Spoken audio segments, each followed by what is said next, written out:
Eleanor Hargrove drove the awl through her own palm before she let Crawford Boyle take her father's tools. The blood came fast and hot, soaking into the leather pouch she had carried out of Abilene in the dark, running on nothing but rage and the smell of her father's workshop still clinging to the canvas. She had been hiding in the back of a stranger's cattle wagon for 3 hours when the wheel hit a rut and the tools shifted and the man up front pulled the reins and the whole world went still. She pressed herself flat against the wagon boards and waited to be found. If this story already has your heart beating faster, stay with us. Every part of Eleanor and Caleb's story is coming, and we want you here for all of it. Subscribe to our channel, hit that notification bell so you never miss a new story, and drop a comment right now telling us what city you're watching from. We want to see exactly how far this story travels. Now let's go back to that wagon. The awl had gone clean through the meat of her palm, just below the thumb, and Eleanor Hargrove had not made a sound. She had bitten down on the inside of her cheek and held herself perfectly still in the dark of the wagon bed, one hand wrapped tight in the hem of her skirt, the other still gripping the handle of the awl, like letting go of it would mean letting go of everything her father had ever built. The cattle wagon smelled of grain dust and axle grease and something faintly animal, and the Kansas sky above the canvas flap was the gray-black of 4 a.m, and Eleanor was 24 years old and had exactly nowhere left to go. She had made her decision 3 hours ago, standing in the alley behind the Abilene courthouse, listening to her Uncle Silas finish signing her life away to Crawford Boyle. She had not even run immediately. She had stood there in the dark for a full minute, listening to the scratch of the pen through the courthouse window, listening to Silas say, "She'll come around. Women always do once they understand there's no other option." And something inside her had gone very quiet and very cold. The way a fire goes cold, not gradually, but all at once, like someone has dropped a stone into it. Then she had walked back to the boarding house, gone up the stairs without lighting a lamp, opened the trunk under her bed, taken out the leather tool pouch that had sat in her father's hand every working day of his life, and she had left. She had not taken her good dress. She had not taken the small silver brooch that had been her mother's. She had taken the tools and the $14 she had saved from 6 months of mending saddles in the back room of Whitfield's Dry Goods. And she had walked to the edge of town in the dark. And she had looked at the road going west. And she had thought, all right then. The cattle wagon had been sitting outside the grain exchange, loaded and ready to go out at first light. Eleanor had not known whose it was. She had not cared. She had climbed in under the canvas and settled herself between 2 grain sacks and pressed the tool pouch against her chest and closed her eyes. She had not intended to drive the awl through her own hand. She had been checking the tools in the dark, running her fingers over each one the way her father had taught her, counting them by feel: head knife, skiver, edge beveler, stitching chisels, the bone folder he had carved himself from a piece of elk horn. And somewhere in the checking, in the dark and the motion of the wagon and the exhaustion sitting on her like a second body, she had let her grip slip. The point had gone into the muscle just below the thumb, and she had made no sound at all, because she was her father's daughter, and Hector Hargrove had taught her that pain was just information. She was still working on believing that. The wagon stopped. Eleanor went completely still. She heard the driver's seat creak, heard boots hit the ground, heard the slow, deliberate footsteps of someone walking around the wagon with the careful patience of a man who was not in a hurry. She tucked herself tighter against the grain sacks. The canvas at the back of the wagon shifted. A hand pulled it back. The man standing there was tall and lean, with the kind of stillness that came from years of watching animals and knowing when to move and when not to. He had dark hair that needed cutting, and dark eyes that were doing something thorough and unhurried to her face. And he was holding a lantern low so the light came up from below and made everything look longer and stranger than it was. He took in the grain sacks. He took in Eleanor.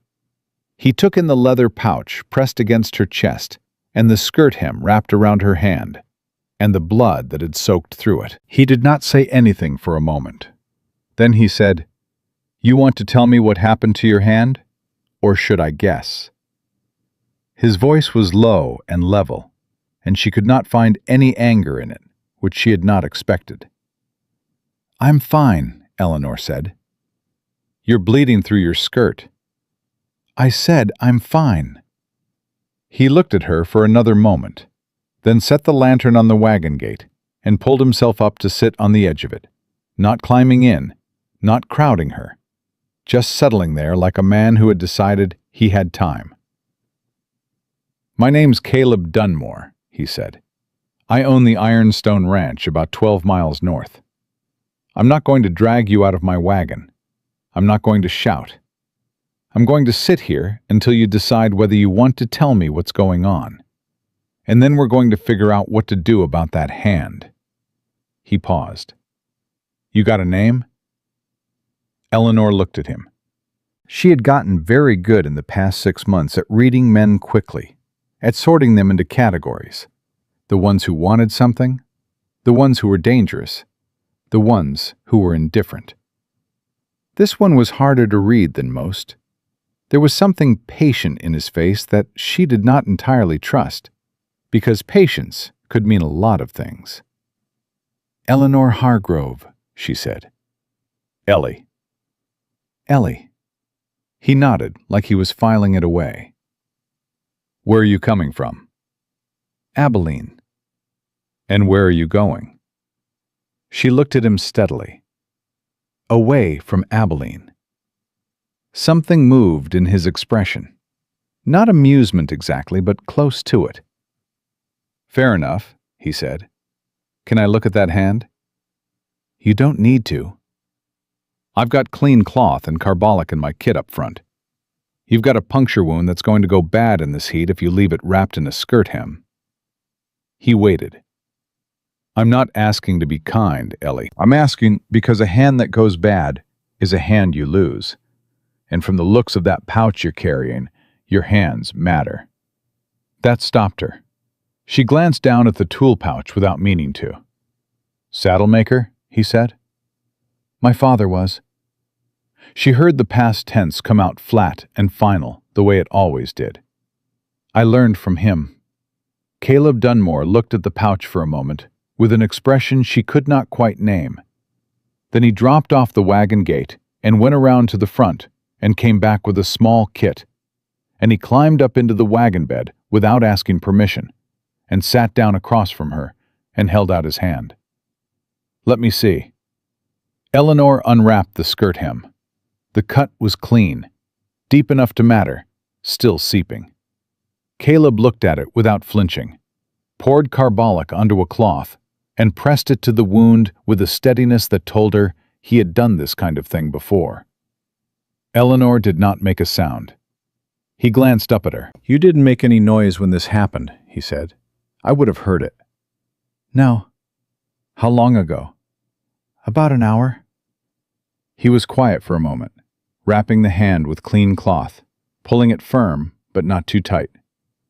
"You want to tell me why you were checking your tools in the dark at 4 in the morning in the back of a stranger's cattle wagon?" Eleanor looked at his hands working. They were careful hands, which surprised her. "Not particularly," she said. "All right." He tied off the wrapping and sat back.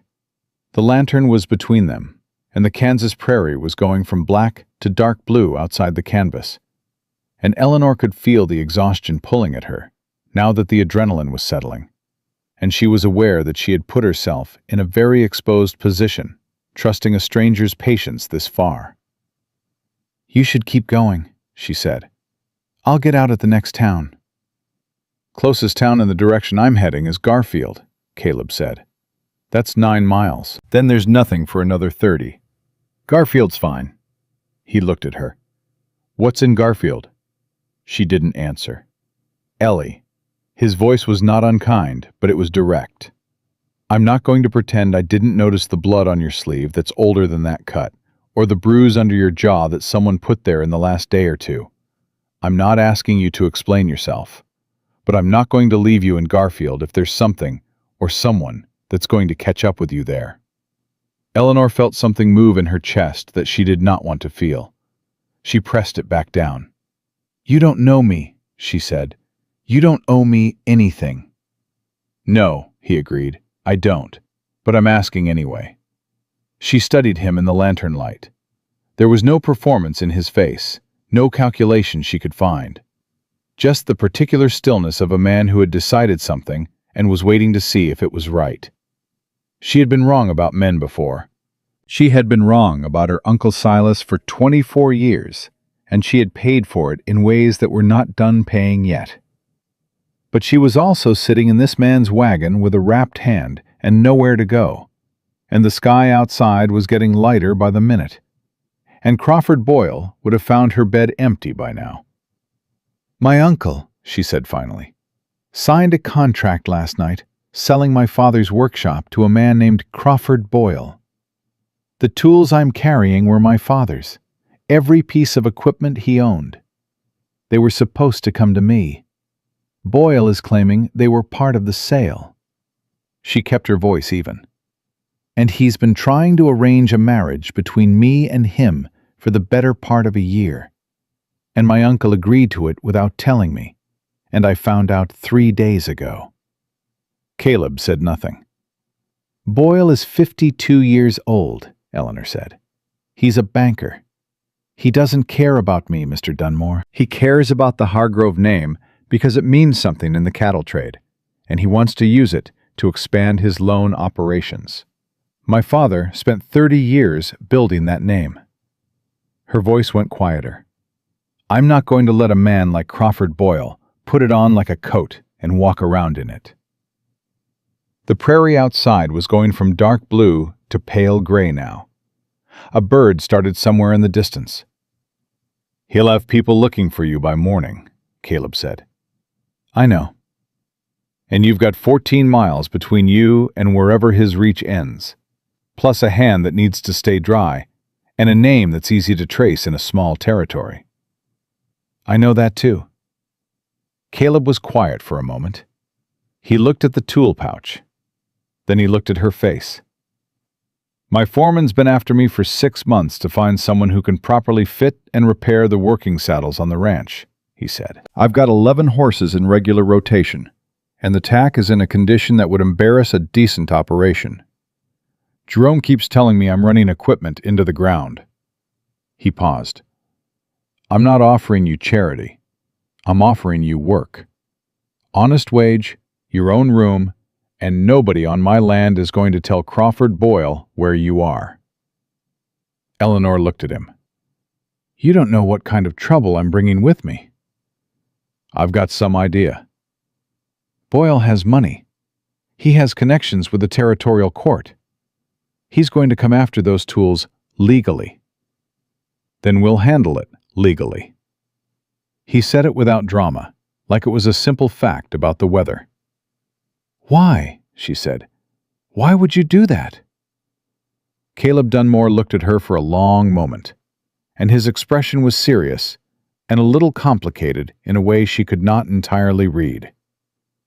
My father came over from County Clare with nothing but the clothes he was wearing and the English he'd learned off a priest, he said. He used to say that every man who makes something from nothing has an obligation to stand between the ones who are trying to make something and the ones who are trying to take it.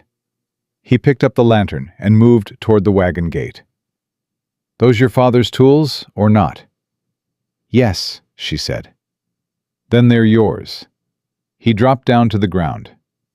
Come right up front. It's a better view, and I need someone who can read signs better than Tommy. He put us 2 miles off the trail last Tuesday. Eleanor sat in the wagon bed for a moment after he walked away. She looked down at her wrapped hand. She thought about Crawford Boyle's face when he had told her calmly, over her uncle's dinner table, that she would come to appreciate the security he was offering. She thought about the way her uncle had nodded, like this was reasonable. She thought about the courthouse window and the scratch of the pen. Then she picked up her father's tool pouch, tucked it under her arm, and climbed down from the wagon. The man named Caleb Dunmore was already back up in the driver's seat, and he made room for her without comment, and she settled beside him with the tool pouch in her lap as he clicked the horses forward and the wagon began to roll north on the dry Kansas road, with the sun just beginning to break the horizon ahead of them. They rode in silence for a while. The light came up slow and golden over the flat land, and the grass was still silver with dew, and the horses moved at an easy pace that was nothing like the desperate nighttime flight that had brought her here. Eleanor watched the road and felt the exhaustion settling heavier in her bones, and tried not to think about what was behind her. "How long since you've slept?" Caleb said. "I don't remember. There's a water canteen behind the seat, biscuits in the left saddlebag.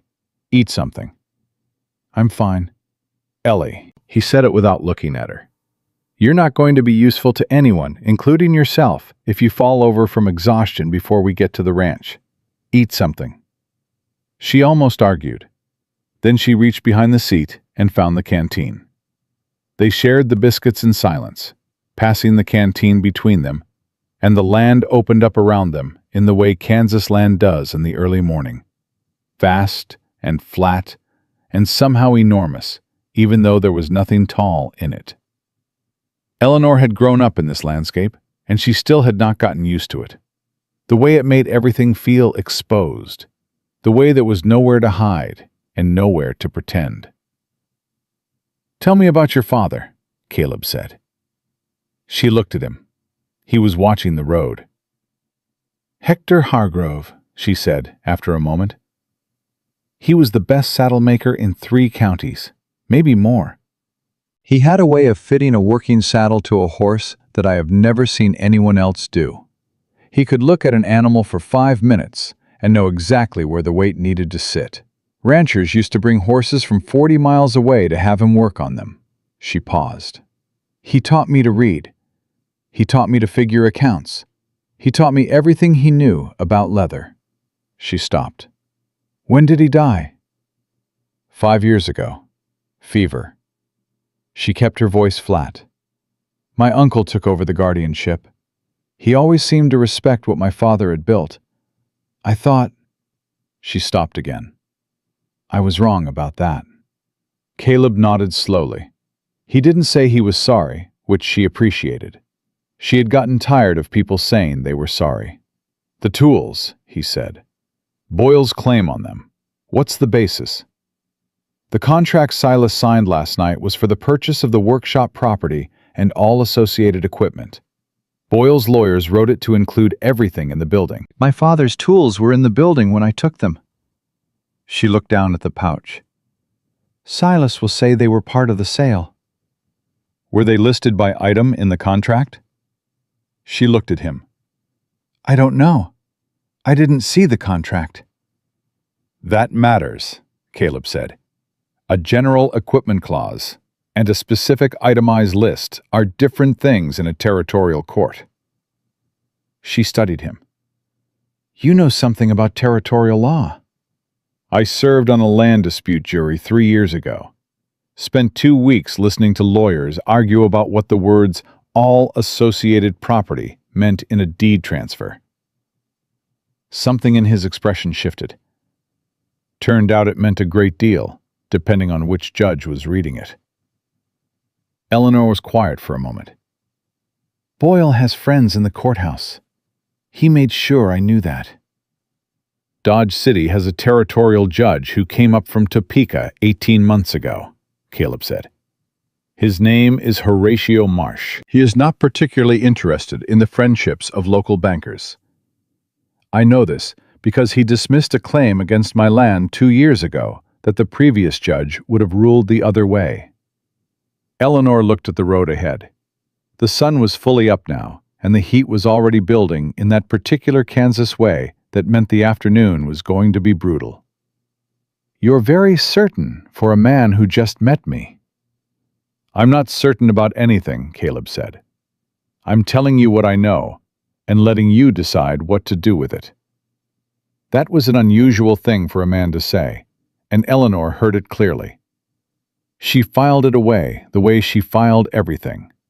Carefully, in the place where she kept things she wasn't ready to trust yet. The Ironstone Ranch came into view about 40 minutes later, and it was nothing like what Eleanor had expected. She had been preparing herself for something sparse and rough-kept, the kind of operation run by a man alone who had not noticed the decay settling in around him. What she saw instead was a working property that showed attention. Fences in good repair, the barn freshly painted, 3 corrals with horses moving in them that were well-conditioned and cleanly groomed. There was a woman standing on the porch of the main house with her arms crossed, watching the wagon come in with an expression that said she had opinions. "That's Nettie Walsh," Caleb said. "She manages the house and the kitchen, and most of what actually keeps this operation running. She's going to have questions." "I can answer questions," Eleanor said. "Yes," he said. "I think you can." He pulled the wagon up near the barn, and before he had even set the brake, the woman named Nettie Walsh was coming down the porch steps with the purposeful stride of someone who had not yet decided whether this was going to be a problem or not. She was somewhere around 55, broad-shouldered, with iron gray hair pinned tight and eyes the color of weathered wood that were doing the same kind of quick assessment Eleanor's own eyes did when she met someone new. She looked at Eleanor. She looked at the wrapped hand. She looked at Caleb. "You want to tell me why you're bringing a woman home at sunrise with a bandaged hand and a leather bag she's holding like it contains everything she owns?" Nettie said. "This is Ellie Hargrove," Caleb said, climbing down. "She's a trained saddle maker. She's going to help with the tack repair Jerome keeps telling me I'm ignoring." Nettie's eyes went back to Eleanor. "Hargrove? Out of Abilene?" Eleanor went very still. "You know the name?" "Hector Hargrove's work is on 3 of our saddles," Nettie said. "Caleb bought them off a rancher who was clearing out 2 years ago. Best-fitted working saddles I've ever seen." She looked at Eleanor for a long moment. "You his daughter?" "Yes." Nettie nodded slowly, the kind of nod that meant she was making a decision. "There's coffee inside. Your hand needs to be looked at properly. That wrapping's going to loosen in the heat. And you can tell me the parts of the story he left out." She glanced at Caleb. "Which, I assume, are most of them." "Most of them," Caleb agreed. "Come on then," Nettie said to Eleanor, and she turned and went back up the porch steps, and her voice floated back over her shoulder. "Jerome, get Caleb's horses. Tommy, I need you to stop whatever fool thing you're doing and come help me with breakfast. We've got company."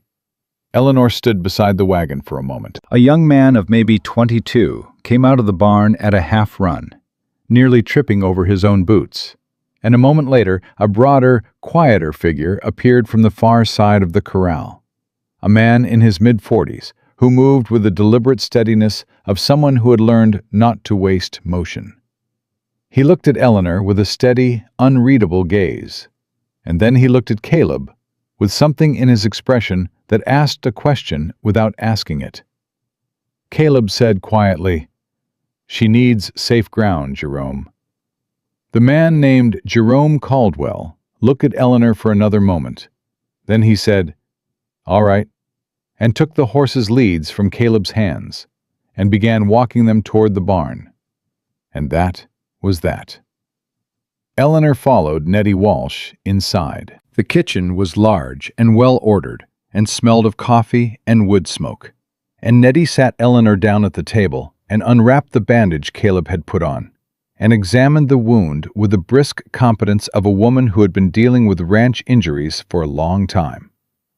"Clean through the muscle," she said. "Didn't hit anything it shouldn't have. You'll have full use if you keep it clean and don't do anything stupid with it for 4 days." She looked up. "Can you manage 4 days?" "I don't have a choice," Eleanor said. "No," Nettie agreed. She went to the cabinet and came back with proper dressings and began to work. "Crawford Boyle," she said without looking up. Eleanor went still again. "I get news from Abilene through the supply runs," Nettie said calmly. "Man like Boyle, who's been trying to buy up half the trade connections between here and Wichita, people talk about him. I heard 3 months ago that he was looking to solidify his standing with the cattle community." She wound the bandage with precise hands. "I didn't know it was Hector Hargrove's daughter he was after." "Does that change anything?" Eleanor asked. Nettie tied off the bandage and looked at her directly for the first time since they had sat down. "No," she said. "It doesn't." She held Eleanor's gaze for a moment. "You ran. You had your father's tools with you." "Yes."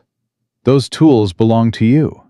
It was not a question, and Eleanor felt something in her throat tighten at the simple directness of it. "Yes," she said. "They do."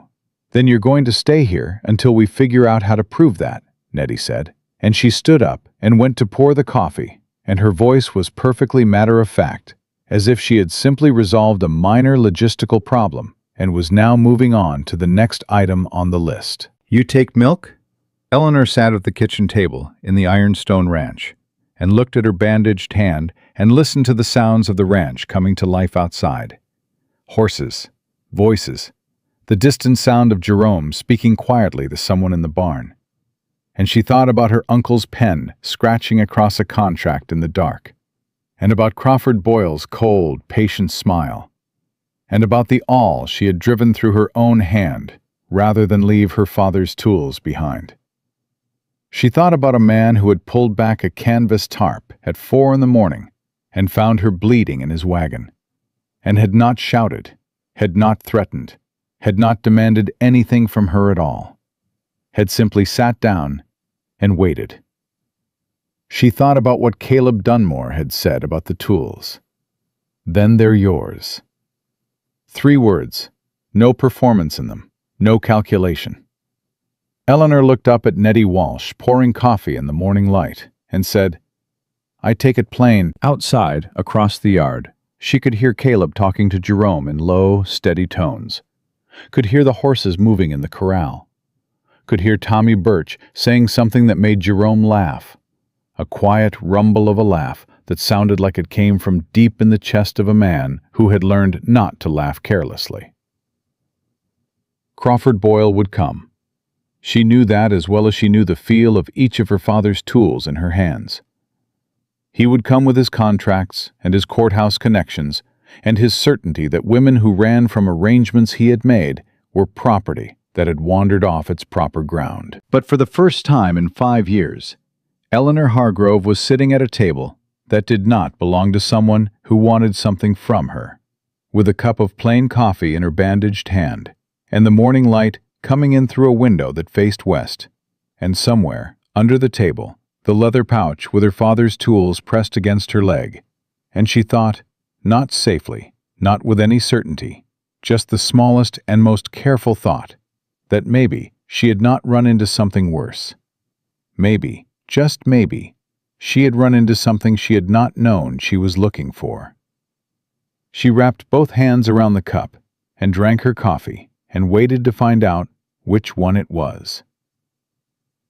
The first 3 days at Ironstone Ranch passed in the particular way that hard work passes, faster than expected, slower than the body wants, with the specific ache of muscles being asked to do familiar things in unfamiliar places. Eleanor worked with her good hand and her bandaged one, and she did not complain about either.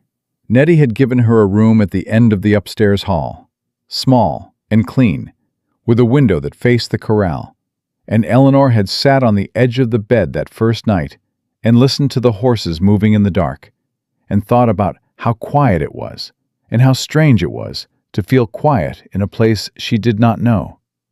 She was not used to quiet. In the 6 months since she had fled Abilene the first time, before Silas had found her and brought her back with promises that Crawford Boyle was reasonable, that she had misunderstood the situation, that everything would be fine. She had lived in a state of constant, low-level alertness that had become so familiar she had stopped noticing it. Like a sound you hear every day until the day it stops, and you realize the silence is louder than the noise ever was. She noticed it now. She noticed other things too, in those first 3 days. She noticed that Caleb Dunmore ran his ranch the way her father had run his workshop, with consistency rather than volume, with a preference for showing rather than telling. She noticed that Jerome Caldwell watched everything and said little, and when he did speak, it was worth hearing. She noticed that Tommy Birch was exactly as earnest and accident-prone as he appeared, and that everyone on the property treated this as a fact of life rather than a failing.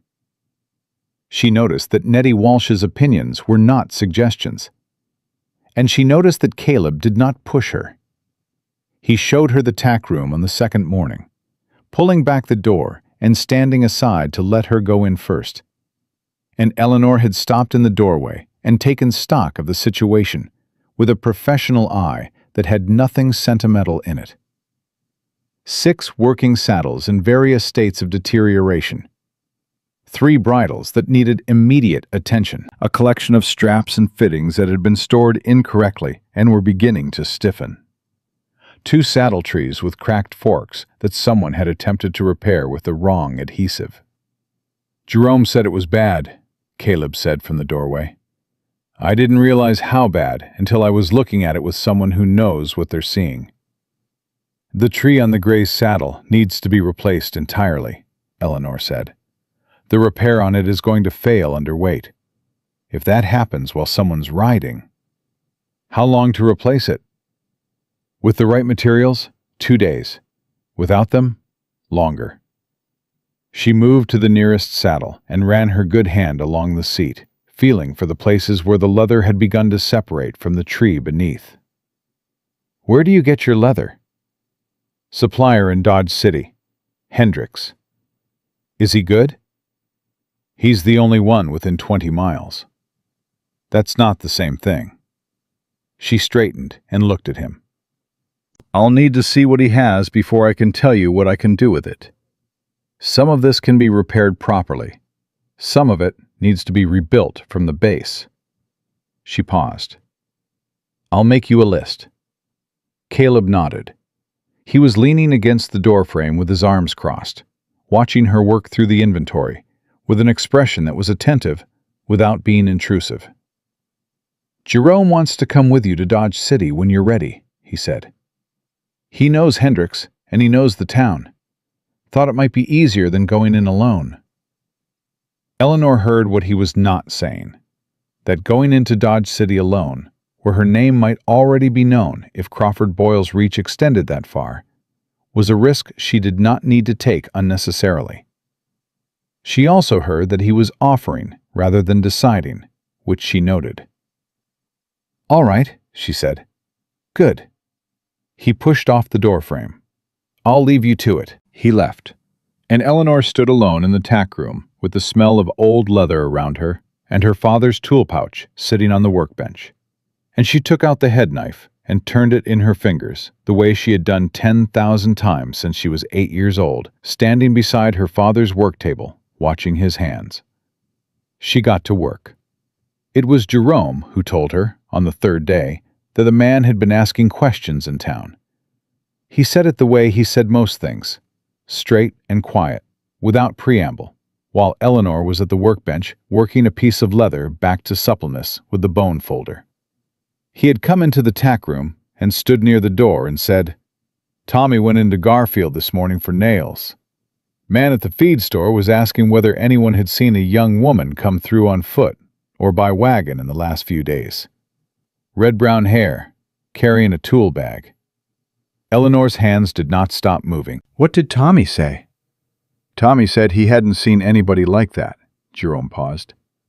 "Tommy's not a good liar, but he tries hard." "Who was the man?" "Didn't give a name. Tommy said he was dressed like a city man, not from around here. Had a written description he was reading off of." Jerome watched her hands. "Boyle sent someone fast." "He would." She set the bone folder down and looked at the leather in front of her. "He's not a patient man when he thinks something belongs to him." "No," Jerome said. "Men like that usually aren't." He was quiet for a moment. "Caleb knows. He heard it when Tommy got back." He paused again. He said to tell you, so you wouldn't hear it sideways. Eleanor looked up at that. Jerome met her eyes. He didn't want you blindsided, he said simply. She looked back at the leather.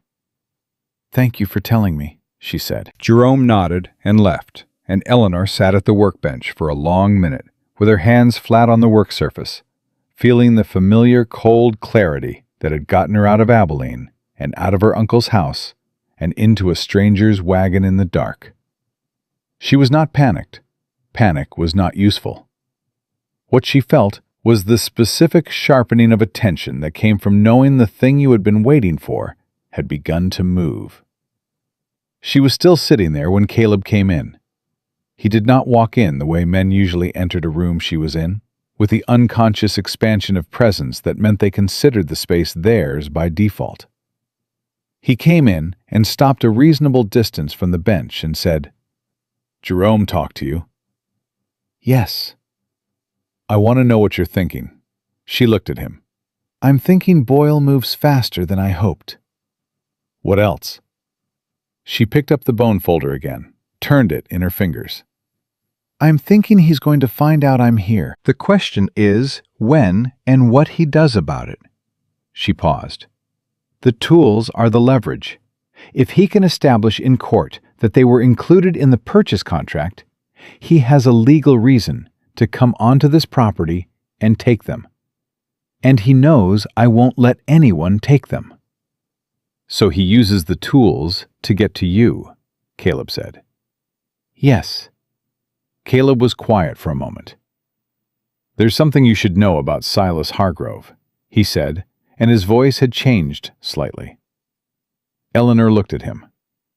"I sent a telegram to a man I know in Abilene yesterday morning. Asked him to look into the contract." Eleanor went very still. "You didn't tell me you were doing that." Something moved in his expression. A brief acknowledgement of what she had not said, which was that he had made a decision that involved her without consulting her. "No," he said. "I didn't. I should have." The silence between them held for a moment. "What did your man find?"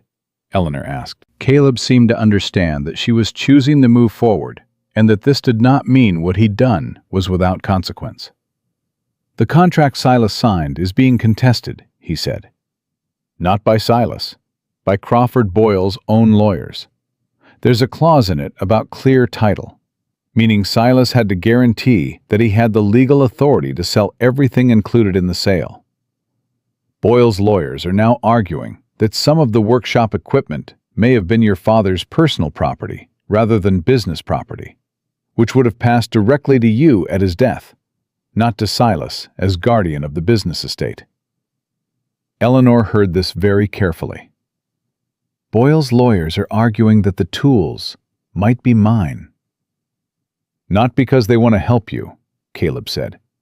"Because if Silas didn't have clean title to everything in that contract, the whole sale is vulnerable.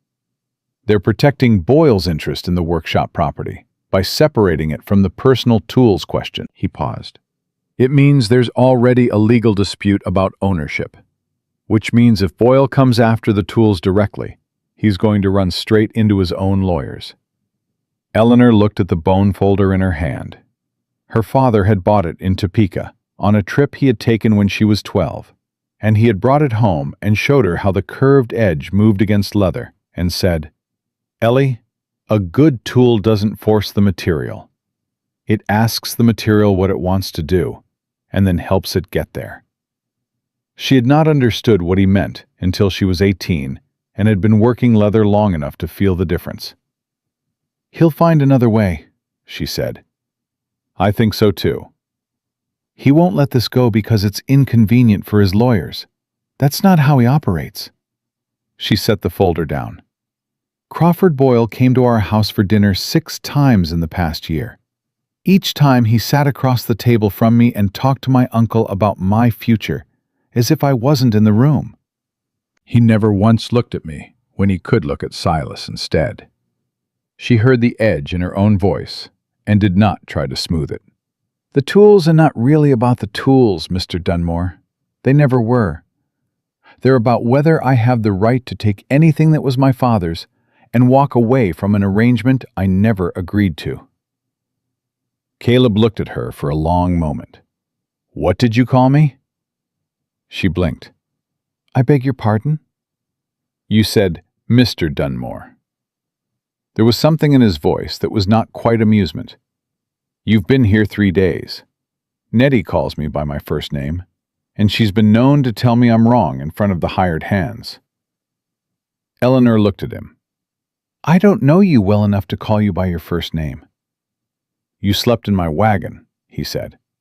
You've eaten at my table twice. I watched Jerome redress your hand this morning. He paused. I'd say we're past formality. That's not the same as knowing you. No, he agreed. It's not. He picked up a worn bridle from the pile on the bench, turned it in his hands, examined the damage with the thoughtful incompetence of a man who knows he doesn't know what he's looking at. So what does it take to know someone well enough? Time, she said, and watching what they do when it costs them something. He put the bridle down. Fair enough, he said. He moved toward the door, then stopped. Ellie. She looked up. I should have told you before I sent the telegram. That was your information to decide what to do with, and I acted like it was mine. It won't happen again. He left before she could answer, which was probably wise because she did not have an answer ready. She sat at the workbench and listened to his boots on the ground outside, and then picked up the head knife and went back to work. That evening, Nettie served supper at the long kitchen table, all of them together, which Eleanor had learned was how it always was at Ironstone Ranch. The hired hands eating with the owner. No distinction made in the food or the conversation. Tommy was talking about a horse he'd seen in Garfield that he thought had potential, and Jerome was listening with the quiet skepticism of a man who had heard Tommy's assessments of horses before. Caleb ate and said little, and Eleanor ate and said little. But at one point their silences arrived at the same moment, and she glanced at him across the table, and he looked up at exactly the same time. And there was a brief exchange that was not quite a look and not quite a smile, just a recognition, like two people arriving at the same door from different directions. Nettie saw it. Eleanor knew Nettie saw it because Nettie saw everything. But she said nothing, and Eleanor was grateful. After supper, Eleanor sat on the porch in the cooling air, her father's tool pouch in her lap, going through each piece the way she did every evening, not checking them, not working with them, just holding them. It was a habit that had started the night her father died, and she had gone into his workshop in the dark and sat among his things because it was the only place that still felt like him. She heard the screen door open and close, and Caleb sat down on the porch steps with a coffee cup and said nothing, which she had come to understand was his version of asking if she wanted company. She let him stay. They were quiet for a while, and the Kansas night was very large and very dark, and the stars were out in the particular abundance they achieved in open country with no town light near enough to wash them out. My father used to say that leather remembers everything that's ever been done to it, Eleanor said. She was not sure why she said it. Every crease, every repair, every hour of weight and use. He said you could read a saddle the way you could read a life. Caleb looked at the sky. What does your father's kit tell you? Eleanor looked down at the tools in her lap. That he was careful, she said. That he cared about doing things right, even when no one would see whether he had. The tools are worn in the places that mean he used them correctly, not the places that mean he used them carelessly. She paused. He never took a shortcut in 30 years of work, not once that I ever saw. And Boyle wants to put his name on that, Caleb said quietly. Yes, her voice was flat and certain, and he is not going to. Caleb drank his coffee. No, he said, he's not. It was simple as that, the way he said it. No speech, no promise with architecture around it, just a flat agreement, like a fence post driven in and tested for hold. Eleanor looked at the stars and felt the weight of the tool pouch in her lap, and thought about her father's hands moving over leather with the particular patience of someone who understood that you could not rush the material into being what you wanted it to be. You had to learn what it was first. She thought about Caleb Dunmore saying, "I should have told you, and it won't happen again." And the directness of it. No elaborate explanation, no performance of contrition, just the acknowledgement and the commitment, and then the subject closed. She thought about men who talked around things, and men who named them. She was not ready to trust what she was noticing. 5 years of being managed by people who believed they knew better than she did had taught her that her instincts about people needed time and evidence before she acted on them. But she was noticing. She was keeping careful account. Crawford Boyle was coming. She could feel it, the way you feel weather changing in open country, not yet visible on the horizon, but present in the air, in the particular quality of the stillness before things shift. He would come with his contracts and his certainty and his cold assumption that she was a problem that could be legally resolved. What he did not know, what he had never bothered to find out, was that Eleanor Hargrove had spent 24 years watching her father solve problems that other people said were unsolvable. And she had learned more than just how to cut and stitch leather. She had learned how to look at something broken and understand exactly what it was going to take to make it hold. She put the tools back in the pouch, one by one, in order, the way her father had taught her. Head knife first, then the skiver, then the edge beveler, then the stitching chisels, nested together. Last of all, the bone folder, smooth and cool against her fingers. She pulled the drawstring tight. "Good night," she said to Caleb, and stood up. "Good night, Ellie," he said, without turning from the stars.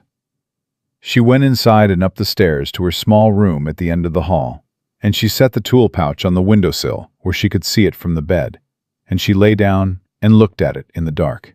And for the first time in longer than she could clearly remember, she fell asleep before she had finished worrying. She had been at Ironstone Ranch for 8 days when Crawford Boyle arrived in person. She did not know it was him at first. She was in the tack room, working on the cracked saddle tree, her bandaged hand finally healed enough to use with care, when she heard the sound of a coach on the road, rather than a single horse, which was unusual enough that she looked up. Through the open tack room door, she could see the yard, and she watched a hired coach pull up near the main house, and watched a man step out of it, who moved like a man who had never questioned whether the ground under his feet belonged to him. Crawford Boyle was 52 years old and looked like what he was, a banker from a prosperous town who had spent his life making other people feel the weight of what he controlled. He was not a large man, but he carried himself as though he were larger, with a particular economy of movement that came from never needing to hurry because things waited for him. He was dressed in a dark suit that was too fine for the Kansas dust, and he had a leather document case under one arm, and he stood in Caleb's yard and looked around it with the assessing expression of a man calculating value. 2 men stepped out of the coach behind him. Eleanor recognized the type immediately. Not fighters, not ranch hands, but the kind of men who stood near important men and let their presence do the threatening. Eleanor set down the head knife. She did not move from the workbench. She sat very still and watched Caleb come out of the barn and cross the yard, and she watched the 2 men meet in the middle of it. And she could not hear what was said, but she could read the body language of it with the clarity of someone who had been reading rooms carefully since childhood. Caleb did not extend his hand. Boyle spoke first, and whatever he said made Caleb's posture shift in a way that was subtle and complete, the way a man shifts when he has decided something. Then Caleb turned his head and looked directly at the tack room door, and Eleanor understood that Boyle had asked for her by name. She picked up the tool pouch. She looped it over her shoulder the way her father had always carried it, the strap crossing her chest, the weight of it familiar and grounding against her side. Then she walked out of the tack room into the yard. Boyle saw her immediately. His expression did not change in any dramatic way, but she had sat across a dinner table from him 6 times, and she knew his face well enough to see the small tightening around his eyes that meant he was recalculating. He had not expected her to walk toward him. He had expected, she knew, to have her brought. "Eleanor," he said. He did not say Miss Hargrove. He had never said Miss Hargrove. He said her name the way you say the name of something you have misplaced and are relieved to have located. "Mr. Boyle," she said, "I think you know why I'm here." "I have a reasonable idea, yes." He glanced at Caleb beside her, then back to Eleanor. "This doesn't need to be complicated. Your uncle and I completed a purchase agreement that includes all equipment associated with your father's workshop. You removed certain items from that workshop before the transfer was complete. I'm here to collect them." "The transfer was not complete when I left," Eleanor said. "Which means the items weren't yet yours." "The contract was signed. The transfer was in process. Removal of assets during an active purchase process constitutes interference with a legal transaction." He opened the document case and produced a paper, held it out toward her. "I have a letter from the circuit clerk in Abilene confirming that interpretation." Eleanor did not take the paper. "A letter from a clerk is not a court order," she said. Something moved in Boyle's expression. He was not used to being corrected on procedural points by a 24-year-old woman in a leather apron. "It establishes the legal basis for one," he said, and his voice had gone quieter in the way voices go quiet when patience is running low. "Eleanor, I am trying to resolve this without involving the territorial court, which would be costly and time-consuming for everyone and ultimately unnecessary. The simplest solution is for you to return with me to Abilene, and we can discuss the situation involving your uncle's contract in a civilized manner." "You mean the contract that sells my father's workshop without my knowledge or consent?" she said. "Your uncle has legal authority over the business estate. You know that." "My father's personal tools are not part of the business estate." She kept her voice even, not heated. "They were his personal property. They were listed in his personal effects when he died, not in the business inventory. I have documentation of that." That was a partial truth, constructed on a careful foundation. She did not have the documentation with her. What she had was the absolute certainty that her father had kept his personal tools separate from his shop tools, had always kept them separate, and had told her explicitly that the personal kit was hers when he was gone. Whether that distinction existed in writing was something she needed time to establish. Boyle looked at her for a long moment. "You have documentation," he repeated. "Yes." "Here? On this ranch?" "I have what I need," she said. Boyle's gaze moved to Caleb, and there was something in it that was not quite a threat, but was close enough to one that Eleanor felt Caleb move almost imperceptibly closer to her right side. "Mr. Dunmore," Boyle said, "I understand that you've given this woman employment and lodging, which I have no particular objection to. But you're harboring personal property that is the subject of an active legal dispute, and I want you to understand the exposure that creates for you." "I understand it fine," Caleb said. He was calm, the way ground is calm, solid beneath the surface, not showing anything it wasn't ready to show. "And I want you to understand something. Ellie Hargrove is an employee on this property, which means she is here under my protection. Anything that happens to her, any attempt to remove her or remove her property from this land without a court order signed by Judge Marsh in Dodge City, is going to become a problem I take personally." "Judge Marsh," Boyle said, and something shifted in his face. "You know him?" "I know of him." then you know that a letter from a circuit clerk in Abilene is not going to impress him. Caleb's voice was level and final. You want the tools, Mr. Boyle. You go to Dodge City, and you make your case in court like any other man. Until you have a court order in your hand, you're a visitor on private property, and I'd like you to leave. The silence that followed was the kind that has weight in it. One of the two men behind Boyle shifted his feet, and Jerome, who had appeared somewhere to Eleanor's left without her noticing when it had happened, went very still in the way that communicated to anyone paying attention that he was paying close attention, and had done so in situations that required it before. Boyle looked at Eleanor one more time. You've made an error, he said. Not coming back when you had the chance. I was prepared to be reasonable. That window is closing. Mr. Boyle, she said, you came to my uncle's table 6 times in the past year and told him what my future was going to look like without once asking me what I thought about it. You signed a contract for my father's workshop without my knowledge. You sent a man to Garfield asking after me like I was a stray that had wandered off your property. She looked at him steadily. You've never once been reasonable. You've just been certain no one would stop you. His expression went entirely flat then, which was more frightening than the calculating look had been, because the calculating look meant he was still working through options, and the flat look meant he had finished.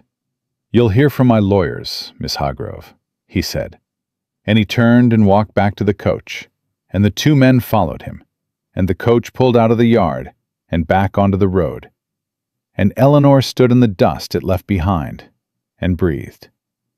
That was brave, Nettie's voice came from the porch. Eleanor looked up.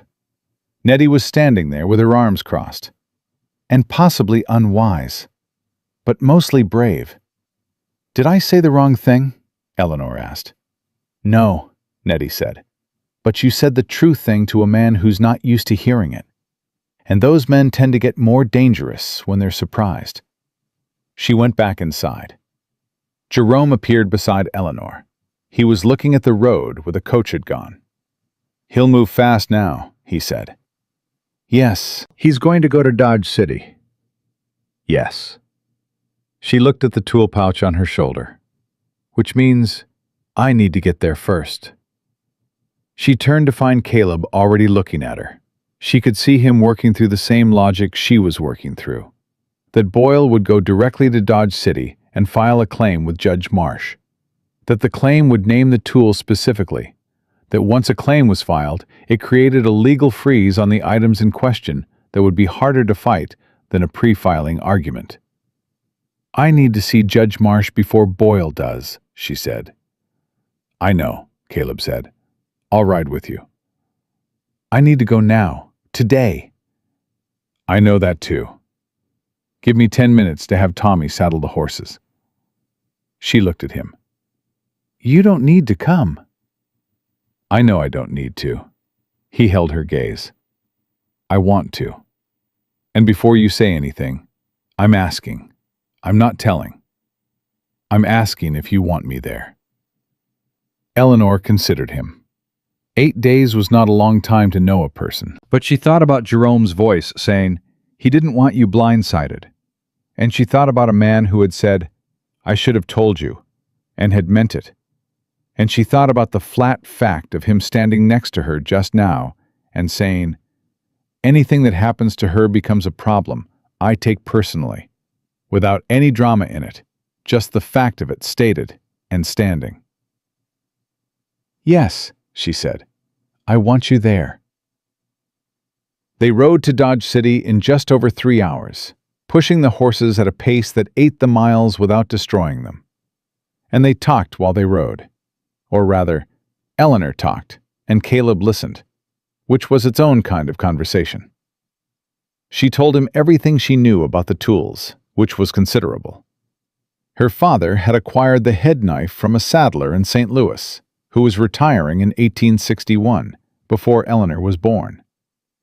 The skiver had been made by her father himself, from a blank he'd ordered from a toolmaker in Philadelphia. The stitching chisels were a matched set her mother had given him on their 5th anniversary. The bone folder was carved from elk horn her father had taken from an animal he'd hunted in the Dakota Territory in 1869. She knew the provenance of every item because her father had told her the story of every item. The way people tell stories about things they intend to pass on. "Can you prove any of that?" Caleb asked.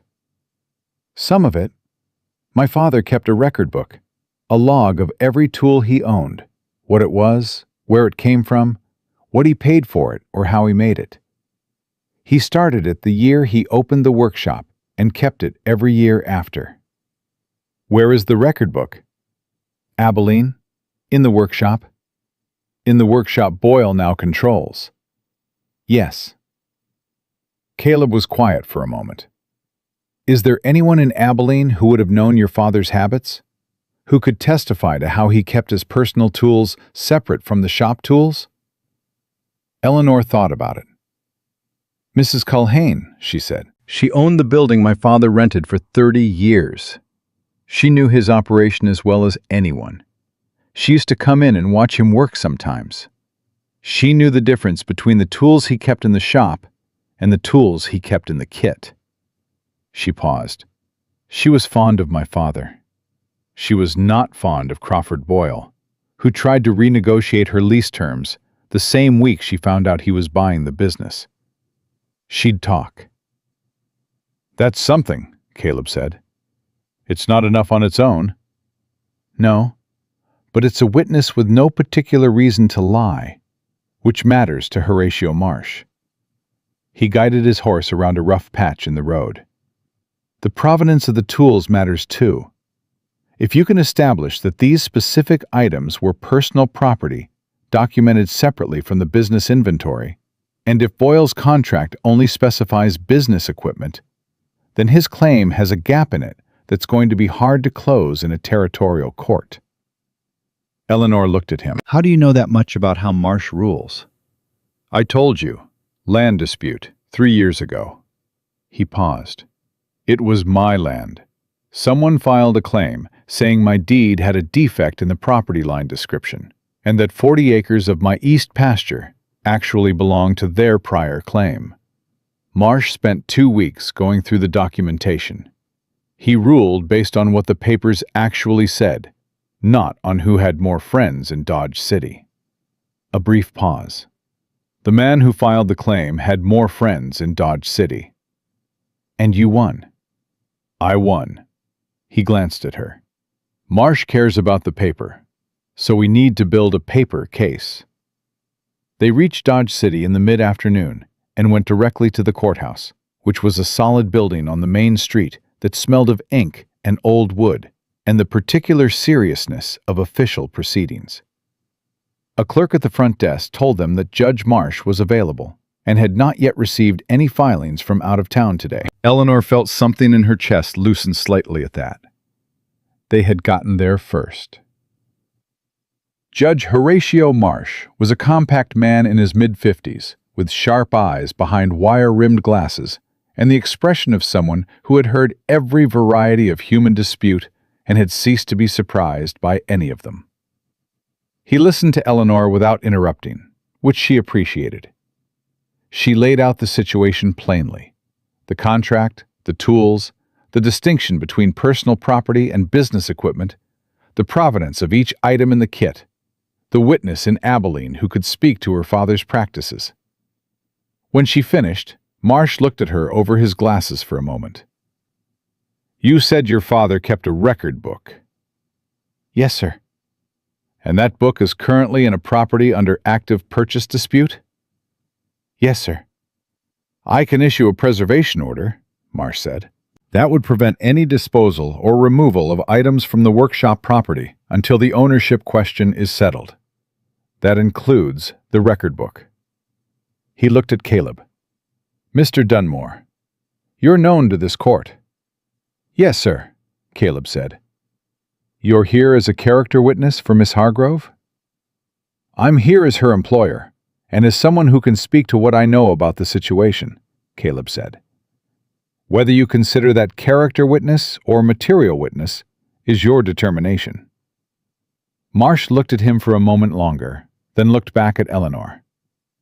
"I'm going to be direct with you, Miss Hargrove. A man named Crawford Boyle has standing in several financial institutions that have dealings with this territory. He is not without influence. What I can tell you is that influence is not what determines rulings in my courtroom." He picked up his pen. "What determines rulings in my courtroom is what the documents actually say. So you need to get me those documents." "The record book," Eleanor said, "and anything else your father put in writing about those tools. Letters, receipts, insurance records if he had them. Any paper that shows those tools existed separately from the business property in your father's own accounting." "There's a woman in Abilene," Eleanor began. "Bring her," Marsh said simply. "Written statement or in person. Both are acceptable. A witness who knew your father's business practices and can speak to the separation of personal and commercial equipment is going to be important." He set down his pen. "I'll issue the preservation order today. That buys you time. How much time depends on how quickly Mr. Boyle's lawyers file and how much they file. I'd estimate you have 2 weeks before this goes to a formal hearing." 2 weeks. Eleanor looked at the judge. "What happens at the hearing if I can't get the record book out of the workshop?" Marsh looked at her steadily. "Then we argue from what we have," he said, "and I rule based on the evidence in front of me." He paused. "Miss Hargrove, the fact that you are here today, before a filing has been made against you, and that you know this much about your father's documentation practices, tells me something about the kind of person you are, and the kind of case you have. That doesn't change my ruling, but it tells me you should keep doing what you're doing." He picked up his pen again. 2 weeks. Get me the papers." They walked out of the courthouse into the late afternoon, and Eleanor stood on the steps with the sun going low and orange over the flat country and the sounds of Dodge City around them. Horses, voices, the distant sound of something metal being worked. And she felt something she had not felt in a long time. Not safety exactly, not certainty, but the solid sensation of standing on ground that was real beneath her feet, with a direction to move in, and the knowledge of what she needed to do to get there. It was the feeling her father's workshop had always given her. The feeling of a problem that could be solved if you understood it correctly and had the right tools for it. She looked at Caleb beside her. He was watching her face. 2 weeks, she said. "We'll get there," he said. "I need to go to Abilene." He nodded. "I know. I need to get the record book out of that workshop." "I know that too." "Boyle will have people watching the place by the time we get there." "Probably," Caleb said. "But Mrs. Culhane still owns the building.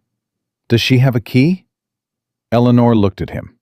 She thought about Mrs. Culhane, who was 70 years old and had strong opinions about men who tried to renegotiate her lease terms, and who had keys to every room in every building she had ever owned, because she had told Eleanor once that a landlady who doesn't hold her own keys is a landlady who doesn't hold her own ground. "Yes," Eleanor said slowly. "She has a key." "Then we have a way in," Caleb said. "And 2 weeks." He looked at her. "We should get back to the ranch tonight and ride for Abilene in the morning. Nettie will have something to say about us being gone after dark." Despite everything, the courthouse, the 2 weeks, Crawford Boyle's flat expression in the yard that morning, Eleanor almost smiled. "She'll have something to say about everything," she said. "Yes," Caleb agreed. "She usually does. And she's usually right, which makes it worse." They rode back toward Ironstone Ranch in the last of the day's light, and Eleanor held the tool pouch against her side and thought about her father's record book sitting in the workshop in Abilene, and about a woman named Mrs. Culhane who held her own keys, and about the particular patience required to build something that would hold. Her father had taught her that too. You could not rush it. You had to understand every piece before you put it together, or the whole thing would fail at the joint. She understood more of the pieces now than she had this morning. She kept riding. They left for Abilene before sunrise. Nettie had said what she had to say about it the night before, which was that going to Abilene was necessary and going without a plan was not, and that she expected them back inside 4 days, and that Tommy was not to be left in charge of the kitchen under any circumstances. Then she had packed provisions for the road without being asked and left them on the kitchen table and gone to bed, which was Nettie's way of saying she was worried and did not intend to show it more than that. Jerome walked out to the horses with them in the dark. He checked the saddles with his hands the way he always did, not because he doubted Tommy's work, but because he was Jerome. Then he stood back and looked at Caleb and said, "Boyle's man is still in Garfield. I had Tommy ride through yesterday afternoon. He's staying at the boarding house, asking questions. He'll know we're heading to Abilene," Caleb said. "He'll know it within the hour after you leave," Jerome said. "Man like that is watching the road." He looked at Eleanor. "You know anyone in Abilene you can trust, besides Mrs. Culhane?" "The Hendersons," Eleanor said. "They run the grain exchange. My father repaired their harness for 20 years. They knew him well." She paused. "And there's a woman named Ruth Sayers, who was my father's bookkeeper for the last 8 years of his life. She kept the accounts for both the personal estate and the business separately. She would know the difference between the two inventories." Jerome nodded. "Get the bookkeeper first," he said, "before you get the record book. If Boyle's people see you going into that workshop, they'll file an injunction the same day. But if you have the bookkeeper's testimony in writing before you go near the building, the record book becomes confirmation of something already established rather than the sole basis of your case." Eleanor looked at him. "That's exactly right," she said. Jerome shrugged. "I've been in situations where the paper had to come before the property," he said, in a tone that did not invite further questions about which situations those had been. He stepped back. "Ride careful." They rode out of Ironstone Ranch in the dark, and the miles came steadily under them, and the sky went from black to that particular deep blue that exists only in the hour before dawn, and Eleanor rode with the tool pouch strapped across her body and thought about Ruth Sayers. Ruth was 51 years old and had the specific personality of a woman who had spent decades making other people's numbers behave. She was precise and unsentimental, and had a memory for figures that Eleanor had always found faintly miraculous. More importantly, Ruth had not liked Crawford Boyle from the first time she had met him, and she had said so plainly in Eleanor's presence, which was the kind of thing Eleanor did not forget. "Tell me about the bookkeeper," Caleb said. He was riding beside her, close enough to talk comfortably, far enough that she did not feel pressed. "She kept 2 sets of records for my father," Eleanor said. "One for the business, materials, equipment, revenue, expenses. One for the personal estate, his private property, his savings, his personal tools and possessions. She was meticulous about keeping them separate because my father asked her to be. He always said he wanted it clear, when the time came, what was the business and what was his. And Silas would have known this. Silas signed every quarterly business report Ruth produced. He would have known there were 2 separate sets of records." She heard the anger in her own voice and let it sit there. "Which means when he signed that contract, he knew the personal tools were not included in the business estate. He signed anyway." Caleb was quiet for a moment. "Will Ruth say that in a deposition?" "If she's willing to." Eleanor looked at the road. "She was fond of my father. Whether that extends to putting herself in front of Crawford Boyle's lawyers is a different question." "What kind of woman is she?" Eleanor thought about it honestly. "She's not a woman who frightens easily," she said, "but she's also not a woman who moves without knowing what she's walking into. She'll want to understand the situation completely before she commits to anything. Then we tell her everything, Caleb said. Straight through, no gaps. And we let her decide. That was, Eleanor thought, becoming a pattern she recognized in him. The willingness to lay out the full truth and let the other person make a real choice with it. She was still not used to it. She suspected she had not encountered it often enough to be used to it. They reached the outskirts of Abilene in the early afternoon of the second day, having stopped one night at a small way station that asked no questions and provided serviceable beds and unremarkable food. Eleanor had slept in her clothes with the tool pouch against her side, and woken to find Caleb already up and the horses already watered, which she had learned by now was simply how he operated. Abilene in the afternoon was busy with the particular commerce of a Kansas cattle town.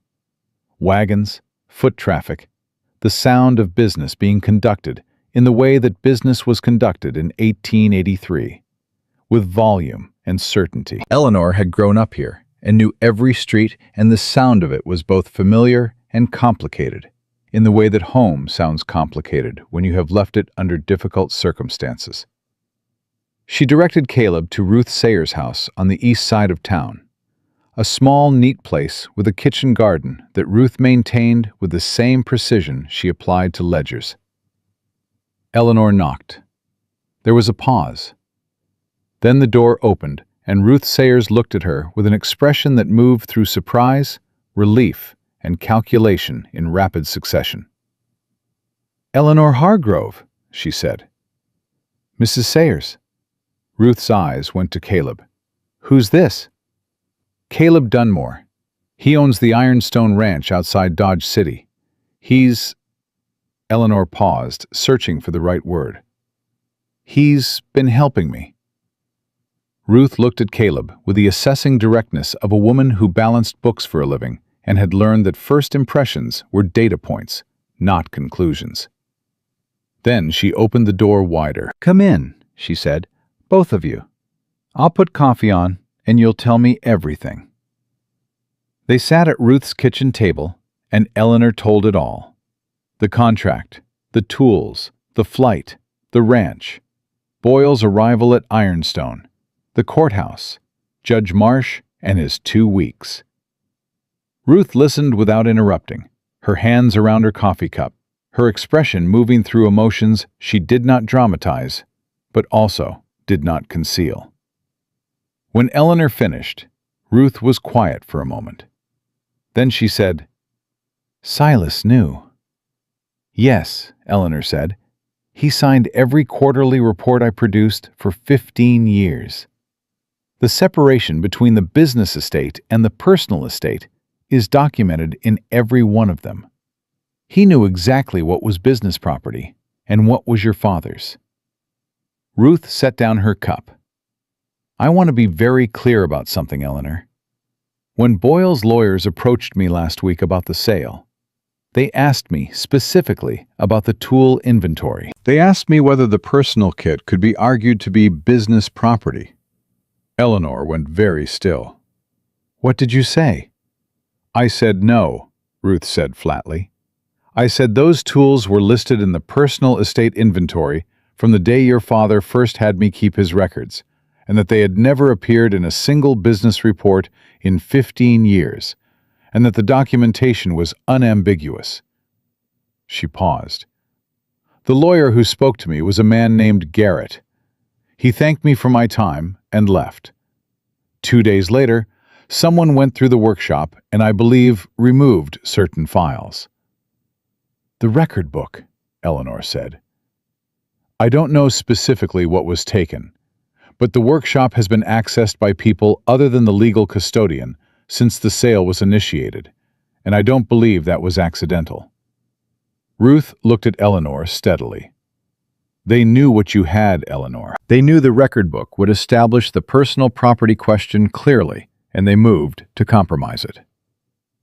The silence in Ruth's kitchen was the kind that settles after something important has been named. Caleb said, quietly, "Does the record book still exist, or did they remove it entirely? Ruth looked at him for a moment. That, she said, is the right question. She stood up and went to a cabinet near the window, opened a drawer, and took out a small leather-bound volume that she set on the table between them. Your father brought this to me 3 months before he died, she said to Eleanor. He told me to keep it somewhere separate from the workshop. He said he had a feeling his brother-in-law was going to be difficult about things eventually, and he wanted the personal estate documentation somewhere Silas couldn't reach. Eleanor looked at the book. Her father's handwriting was on the cover, his name and the date, and the words, Personal Property, H. Hargrove, in his careful, even hand. She reached out and put her fingers on it and felt the particular texture of the cover, and did not trust herself to speak for a moment. He knew, she said finally. He knew Silas would do this. He didn't know exactly what would happen, Ruth said, not unkindly. But he knew enough to prepare. He was a careful man, your father. She sat back down. That book documents every personal tool he owned, with acquisition dates and provenance. It was kept separately from every business record from the day he started it. She looked at Eleanor. I will write a deposition stating everything I've told you today. I'll sign it in front of whatever witnesses Judge Marsh requires. I'll appear in person if it comes to that. Eleanor looked at her. Boyle's lawyers came to your door, Mrs. Sayers. They know you have information that doesn't help their case. If you sign a deposition, Crawford Boyle tried to renegotiate his father's business accounts 2 years ago to reduce the interest owed on a loan and had me produce documents to support his position that were not accurate, Ruth said, in the tone of someone reading a plain fact from a page. I declined. He has not liked me since, and I have not particularly cared. She met Eleanor's eyes. Your father was a good man who trusted me with his records for 15 years. I'm not going to let someone take what he meant for you because I was afraid of a banker with friends in the courthouse. She paused. Write down Judge Marsh's requirements, and I'll have the deposition ready by tomorrow morning. Eleanor wrote it down. Her hand was steady. They were back on the street 20 minutes later, the record book wrapped in cloth and tucked inside Eleanor's saddlebag, with the understanding that Ruth Sayers would have her deposition ready at sunrise. Caleb walked beside Eleanor toward the horses and said nothing for the length of half a block, which was his version of giving her space to process. She kept it for 5 years, Eleanor said. Yes. He gave it to her 5 years ago and she kept it, and she never said anything to Silas? Your father chose well, Caleb said. Eleanor thought about her father carrying that book to Ruth Sayers' house, making the walk deliberately, handing it over deliberately, trusting deliberately. He had known he was dying, and he had made arrangements not for the business, which he knew Silas would manage, but for the one thing he needed to protect from Silas. He had thought ahead of the problem, the way he had always thought ahead of a difficult repair. Not reacting to the damage, but understanding the structure beneath it and addressing that.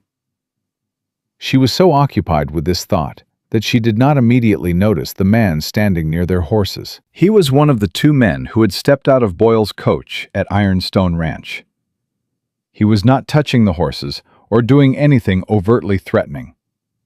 He was simply standing there in the way that communicated he had been waiting. Eleanor stopped walking. Caleb stopped beside her. Miss Hargrove, the man said. His voice was neutral, which was its own kind of statement. Mr. Boyle would like to speak with you. He's at the Drovers Hotel. He says he has a proposal that might resolve the situation without further court involvement. No, Eleanor said. He believes you'll want to hear it. Tell him no, she said. The man looked at Caleb. Mr. Dunmore, man to man, the offer Boyle is making is reasonable. This doesn't need to go to a hearing. He's willing to compensate Miss Hargrove for the tools at a fair market value and consider the matter settled. Eleanor felt something cold and clarifying move through her. He wants to buy them, she said. Now that he knows I have the documentation, he wants to settle before the hearing because he knows he's going to lose. The man said nothing, which was its own answer. The tools are not for sale, Eleanor said. Tell Mr. Boylebat exactly those words. The man looked at her for a moment, then looked at Caleb again, with the expression of someone making an appeal to a more reasonable party. Caleb looked back at him with an expression that offered nothing at all. Her answer is her answer, Caleb said. There's nothing to add to it. The man adjusted his hat. Mr. Boyle's going to take that as a decision to proceed with the legal route. Then he can proceed, Eleanor said. We'll be in Judge Marsh's courtroom in 2 weeks. The man left. Eleanor and Caleb stood by the horses, and Eleanor was aware that her hands were not entirely steady, which she found irritating. The steadiness had been there when it needed to be, and now that it was not strictly required, the shaking had arrived late, as it tended to do. Caleb looked at her hands without comment, and then said, He offered to buy them because he can't win. I know. That's good news. I know that too. She took a breath. It doesn't feel like good news yet. No, he agreed. It usually doesn't until later. He untied his horse. We should get to a boarding house before it gets dark. We ride back to Ironstone in the morning with the deposition and the record book, and we spend the rest of the week making sure Judge Marsh has everything he needs. Eleanor untied her own horse. She ran her hand down the animal's neck and felt the horse's steady warmth under her palm and breathed. Caleb, she said. He looked at her. My father prepared for this, she said. He couldn't have known exactly what would happen, but he prepared. He gave Ruth that book 5 years ago. He made sure the documentation existed separately. She paused. He spent his whole life working so that what he built would be mine when he was gone. And Silas nearly... She stopped. Nearly, Caleb said. The word was quiet, but it was firm. Not quite. Not quite, she agreed. They rode to the boarding house on the south end of town that Caleb had noted on their way in, and they took separate rooms. And at supper in the small dining room, Eleanor ate more than she had eaten in a week, without quite noticing it until the plate was empty. Caleb ate across from her, and they talked about things that were not the legal case. About the horses at Ironstone. About Tommy's optimism regarding a particular roan he had been watching. About whether Jerome's assessment of that optimism was fair or merely realistic. It was a deliberate normality, and Eleanor recognized it as such, and was grateful for it. After supper, she sat in the small parlor the boarding house kept for guests, and she opened the record book for the first time.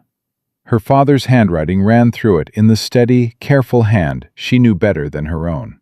He had started it 22 years ago, the year before Eleanor was born, with a simple list of the tools he owned at that time, and what each had cost him, and where it had come from. He had added to it every year after, every new acquisition noted, every tool that wore out and was retired described, every significant repair or modification recorded. Beside each entry, he had written a short note, sometimes just a date, sometimes a sentence about where he had used the tool, or what he had made with it. The bone folder entry read, Carved from Elkhorn, Dakota Territory, October, 1869. Ellie's hands are too small for it yet. She will grow into it. Eleanor sat with the book open on her lap and read that line 3 times. She had been 6 years old in October 1869. She did not remember the specific day her father had come home from the Dakota Territory, but she remembered that he had brought her a carved horse that was also made from elkhorn, and that she had kept it on her windowsill until she was 15. She had not known about the bone folder entry until this moment. She will grow into it. She closed the book and held it against her chest, and sat in the small parlor of the Abilene boarding house, and let herself feel everything she had been too busy and too careful and too frightened to feel for the past 8 days. It moved through her in the particular way that grief moves when it has been held back too long. Not dramatic, not loud, just thorough, like water finding every level. When it was done, she was still sitting in the same chair in the same room, and the record book was still in her hands, and the clock on the parlor wall said it was 20 minutes later than it had been. She heard a quiet knock on the parlor doorframe. She looked up. Caleb was standing in the doorway.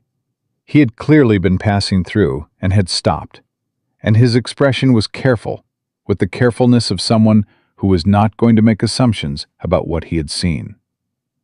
"All right?" he said. "Yes," she said. She looked down at the book. "He wrote something in here, about the bone folder." She paused. "He said my hands were too small for it when he made it. He said I'd grow into it." Caleb was quiet for a moment. "Did you?" he said. Eleanor looked at her hands. The bandage was off now. The wound healed to a clean pink line that would scar small and neat, which was how her father had always said good wounds scarred. The ones you got doing necessary things. She thought about driving the awl through her own palm in the dark of a strange wagon, rather than leave the tools behind. She thought about standing in Caleb's yard and looking Crawford Boyle in the eye. She thought about a courthouse in Dodge City and a judge who cared about what the papers actually said.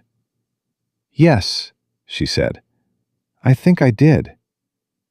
Caleb nodded once, the small nod he used when something had been said that did not need anything added to it. "Get some sleep," he said. "Ruth's deposition is at sunrise, and we've got a long ride back." He left the doorway. Eleanor sat for another minute with the record book in her hands, and then she went upstairs to her room and set the book on the nightstand where she could see it, and lay down on the narrow bed and listened to the sounds of Abilene settling into night. She thought about Boyle's man standing by the horses with his neutral voice and his reasonable offer. Fair market value. Consider the matter settled. The language of a man who had run the calculation and found the number he was willing to pay to make the problem go away quietly.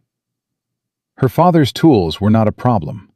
They were not a negotiation. They were the record of 30 years of a man's working life, passed to the person he had always meant them for, documented in his own handwriting in a book he had carried across town 5 years ago and placed in the hands of a woman he trusted. Eleanor Hargrove was going to stand in Judge Marsh's courtroom in 2 weeks, and she was going to say all of that plainly, and she was going to have the papers to prove it. And Crawford Boyle was going to discover that the woman he had discussed across dinner tables as though she were an arrangement to be finalized was, in fact, her father's daughter. She closed her eyes. She slept. Ruth Sayers had the deposition ready at sunrise, exactly as she had promised. She handed it to Eleanor at her kitchen table in the early morning light. 6 pages in Ruth's precise accountant's hand, signed at the bottom of each page and witnessed by her neighbor, a retired schoolteacher named Mrs. Abbott, who had come over at dawn without complaint because Ruth had asked her to, and Ruth was not in the habit of asking without reason. The deposition laid out 15 years of record-keeping in the specific, unambiguous language of a woman who had spent her professional life making sure numbers did not lie. It named every quarterly report. It cited the specific separation between business and personal estate inventories. It stated plainly that Silas Hargrove had signed those reports and had therefore known that separation existed. It stated that the personal toolkit belonging to Hector Hargrove had never, in 15 years of records, appeared in a single business inventory. Eleanor read it standing at Ruth's table, and when she looked up, her eyes were steady and her voice was steady, and she said, "This is everything." "It's what I know," Ruth said, "which is what you needed." She looked at Eleanor over her coffee cup. "You have the record book." "Yes." "Then you have what Marsh needs." Ruth paused. Garrett, Boyle's lawyer, is going to argue that the personal and business distinction was a bookkeeping convention rather than a legal determination. He's going to say that convention doesn't override the contract language. What do we say to that? Ruth set down her cup. You say that a convention maintained without exception for 15 years, documented in reports signed by the guardian of the estate, constitutes an established practice with legal standing. And then you let Marsh decide whether a banker's lawyer from Abilene knows more about established practice than a judge who spent 18 months sorting out territorial property disputes. She paused. My money is on Marsh. They rode out of Abilene before the town was fully awake, and Eleanor did not look back at it. She had grown up on those streets, and her father's workshop was somewhere behind her, and her uncle's house was somewhere behind her.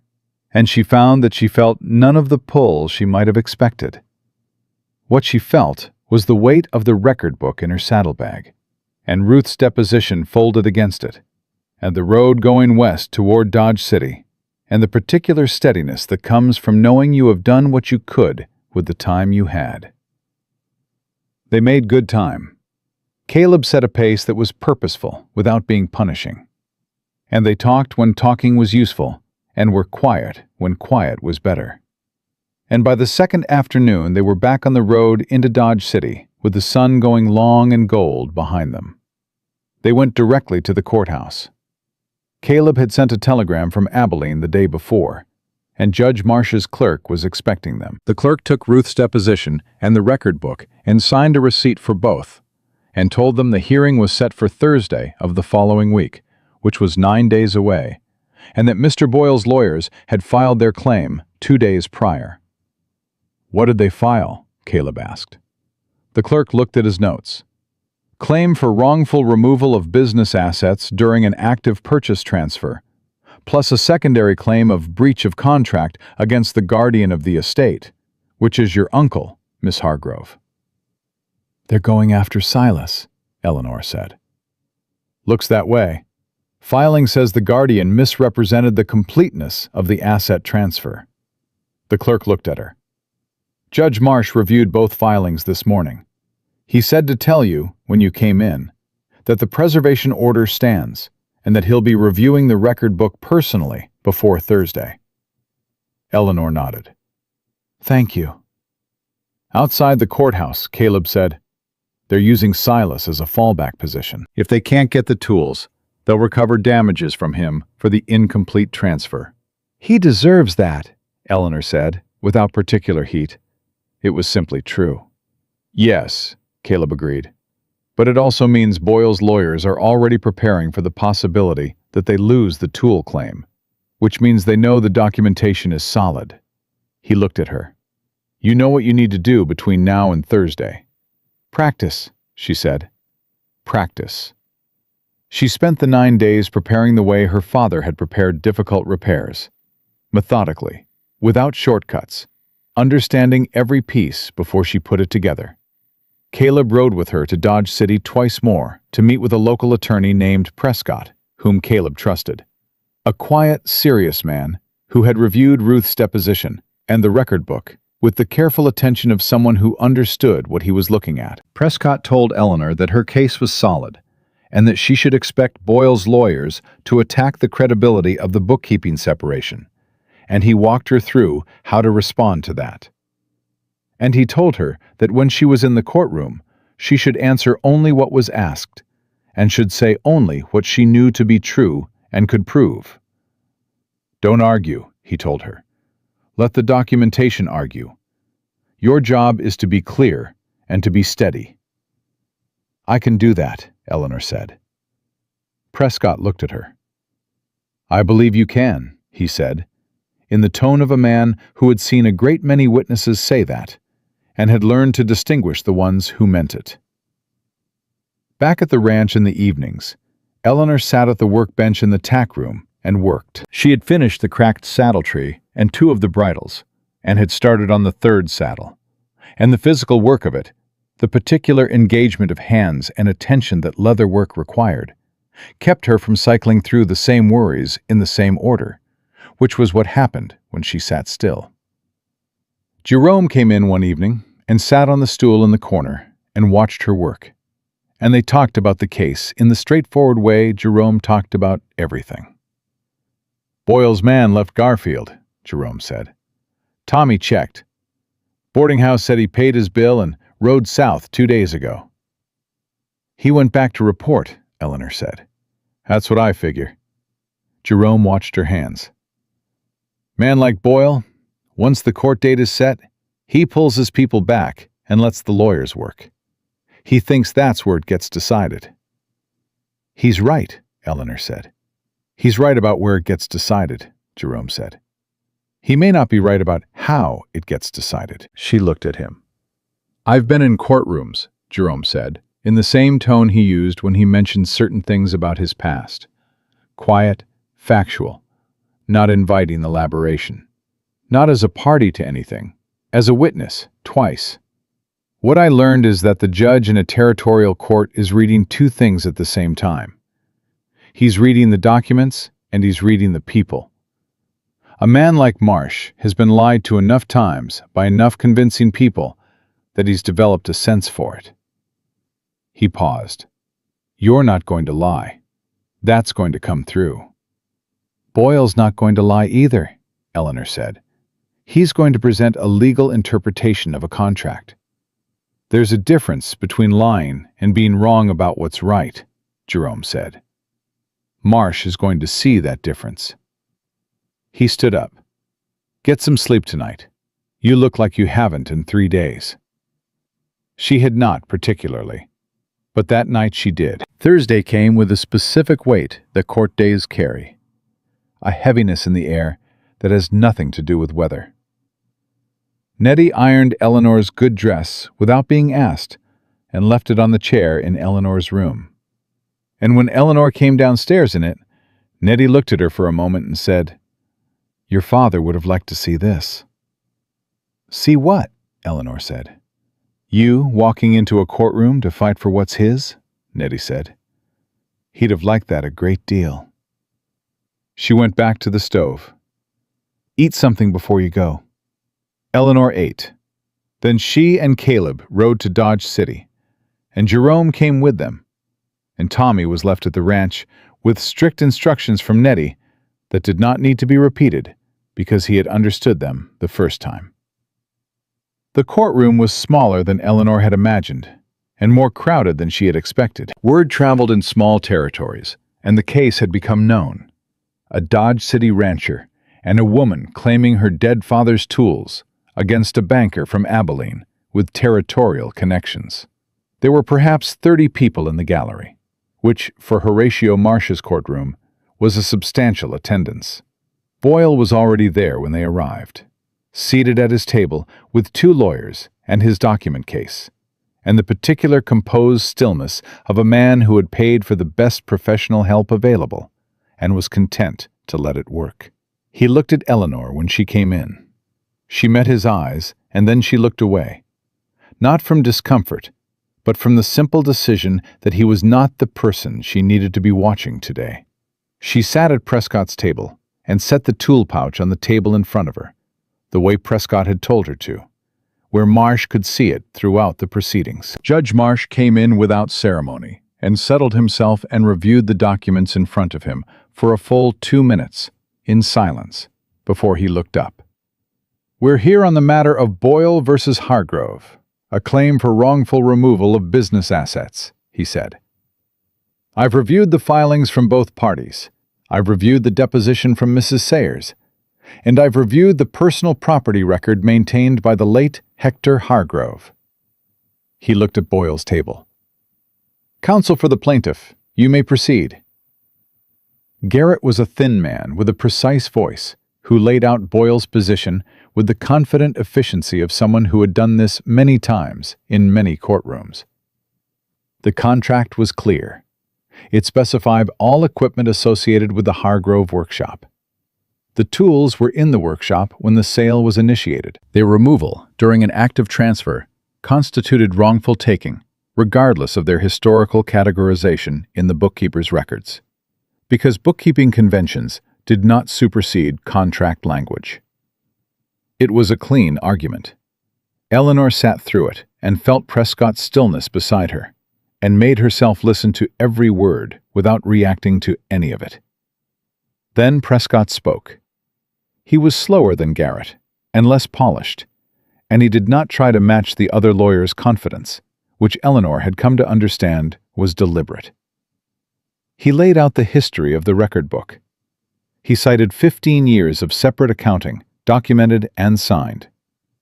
He noted that the contract's language, all associated equipment, was precisely the kind of language that required definition when challenged, and that the established practice of 15 years, documented without exception, constituted the relevant definition. He quoted 3 territorial rulings that Marsh himself had issued in the past 2 years involving property definition disputes. He said at the end simply, "The documentation speaks, Your Honor. We ask the court to read it." Then Marsh called Eleanor. She walked to the witness chair with a tool pouch in her hands, and she sat down, and she looked at Marsh, and she waited. Marsh looked at the record book open in front of him, then at Eleanor. "Miss Hargrove," he said, "tell me in your own words, not your lawyer's words and not the document's words, what these tools are." Eleanor looked at the pouch in her hands. "These are the tools my father used for his personal commission work," she said. "Not the shop work, the work he took privately, for clients who came to him specifically and not to the business.